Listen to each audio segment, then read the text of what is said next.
रहमान रहीम। सबसे पहले तो अल्लाह ताला की ज़ात का शुक्रिया अदा करता हूँ। अच्छा, मेरे पास ये अमानत थी मरवा साहिबा की तरफ से, APO ने दी थी अल्हम्दुलिल्लाह। उनकी अमानत एक पुअर फैमिली है जो यहाँ पे रहती है, आप देख सकते हैं, ये है उनका घर। तो उनकी अमानत थी। यहाँ पे हैंड पंप जो लग चुका है और पानी का सिलसिला भी अल्हम्दुलिल्लाह बाकायदा तौर पे ना शुरू हो चुका है। आप देख सकते हैं ये लोग आप लोगों के हक़ में दुआ कर रहे हैं। तो आप देख सकते हैं कि आप लोगों के हक़ में ये लोग दुआ कर रहे हैं, क्योंकि पानी सदका जारी है।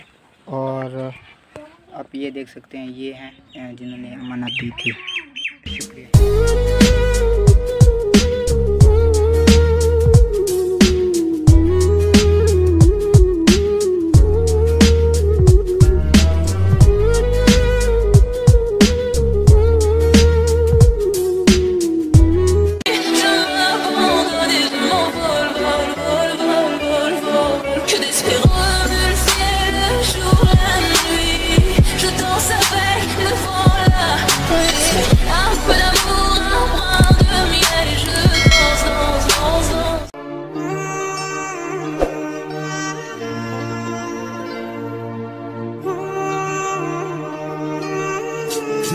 Robotex.